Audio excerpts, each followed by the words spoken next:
بسم اللہ الرحمن الرحیم۔ حفاظت دین کے موضوع کے حوالے سے آج ہماری دوسری نشست ہے، جس میں ہم حفاظت دین کے 4 اسباب میں سے تیسرا سبب جماعت صحابہ سے متعلق جانیں گے۔ جیسا کہ ہم نے پچھلے سبق میں پڑھا تھا کہ آپ صلی اللہ علیہ وسلم بحیثیت معلم تشریف لائے تھے۔ اب جہاں معلم تھے تو وہاں شاگردوں کا بھی ایک رشتہ ہے، اور اسی لیے اللہ رب العزت نے درجن سے زائد آیات ہیں قرآن میں جس میں اللہ رب العزت نے ان صحابہ پر اعتماد کا اظہار فرمایا، لہم مغفرۃ و اجر عظیم کا اعلان فرمایا، اولئک هم الراشدون کا اعلان فرمایا، اور ساتھ ساتھ یہ بھی بتا دیا کہ ان کے دلوں میں ہم نے ایمان کو محبوب بنا دیا ہے، ان کے دلوں میں ایمان سے ہم نے ان کو مزین کر دیا ہے، اور کفر، فسوق، عصیان، نافرمانی ان کے دلوں میں اس کی نفرت ڈال دی ہے۔ یہ بیسیکلی ایک تیاری تھی آنے والے وقت کی کہ ایک بہت بڑی ذمہ داری ان صحابہ کو دینی تھی، کیونکہ رسول اللہ نے قیامت تک تو نہیں رہنا تھا، تو لازمی سی بات ہے اس دین کو اگلی نسل تک جو منتقل کرنے والے لوگ ہیں ان کی تربیت بھی بہت ضروری تھی، اور یہ اسی کا حصہ ہے۔ آپ صلی اللہ علیہ وسلم کے دور میں جو سب سے پہلا اسٹیپ لیا گیا حفاظت دین کا، وہ یہ تھا کہ سب سے پہلے قرآن کریم کو یاد کروایا گیا۔ حضرت عثمان رضی اللہ تعالیٰ عنہ کے علاوہ دیگر 5 ایسے صحابہ کا نام آتا ہے جو آپ صلی اللہ علیہ وسلم کی زندگی میں جنہوں نے قرآن کریم مکمل حفظ کر لیا تھا۔ اسی طریقے سے کتابت وحی کے اوپر بھی کام کیا گیا، صرف زبانی یاد کرنے کے اوپر بات نہیں رہی، بلکہ جب بھی آپ صلی اللہ علیہ وسلم پر وحی نازل ہوتی آپ صحابہ کو جمع فرماتے، اور جو بھی اس وقت اس مجلس میں ہوتے اور ان سے لکھوا لیا کرتے، اور جبرائیل امین معاون رہتے کہ اس آیت کو فلانی صورت فلانی آیت سے پہلے بعد میں کس جگہ پہ تحریر کروانا ہے، اور اس کے بعد چیکنگ بھی کیا کرتے تھے کہ ہاں اب سناؤ کیا لکھا، کیسے لکھا، اور پھر جہاں ضرورت ہوتی تو وہاں تصحیح بھی فرما لیا کرتے تھے۔ یہ 50-55 صحابہ کے نام تو بہت عام ہیں، جو اس سے بھی زائد ہیں کاتبین وحی، جنہوں نے اس قرآن کی کتابت میں بہت بڑا حصہ لیا۔ اسی طریقے سے آپ صلی اللہ علیہ وسلم کی زندگی میں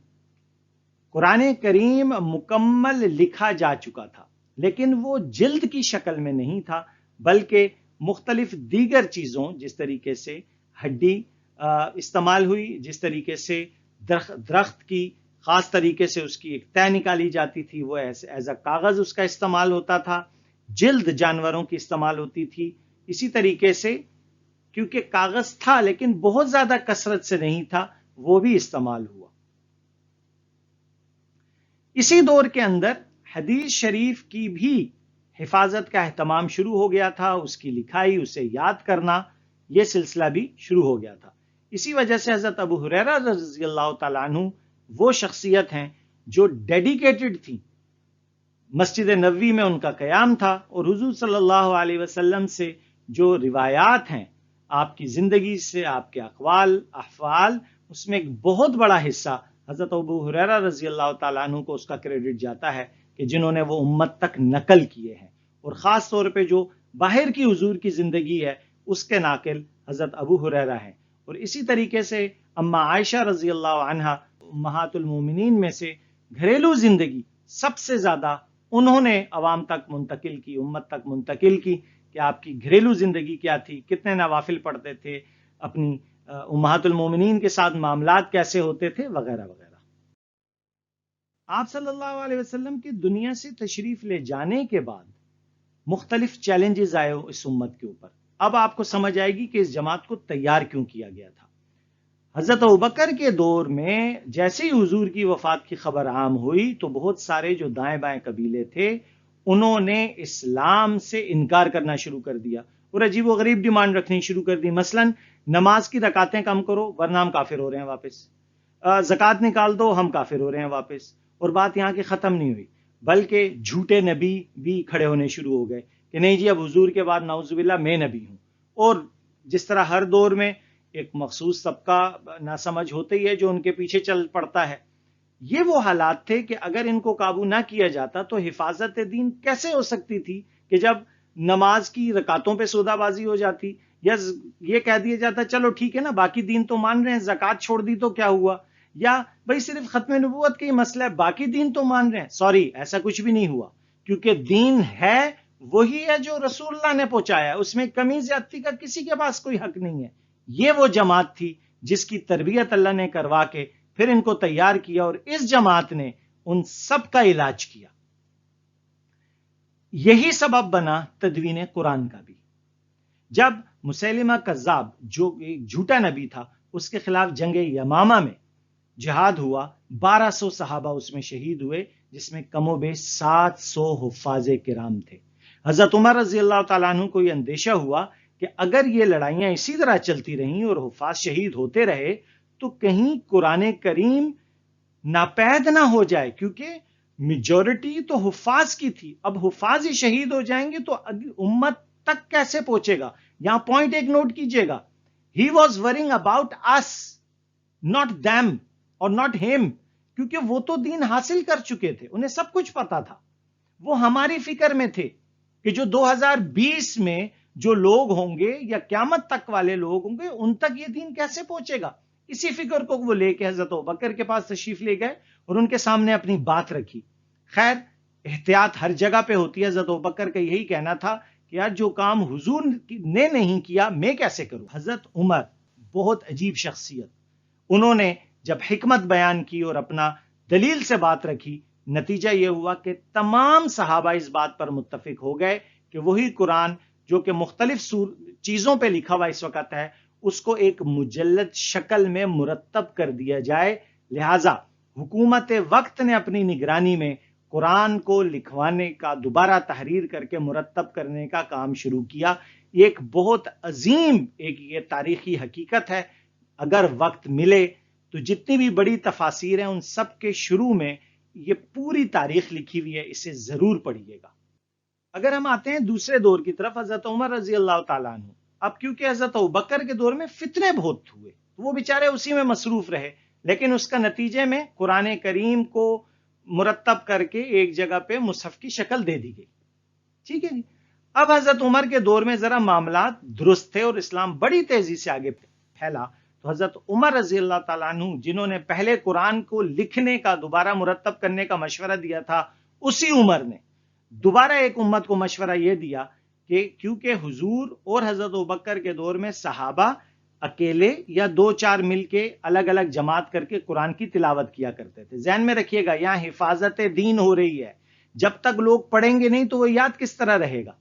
تو حضرت عمر نے کیا اہتمام فرمایا کہ بھئی تم سب الگ الگ پڑھنے کے بجائے ایک امام کے پیچھے پڑھا کرو,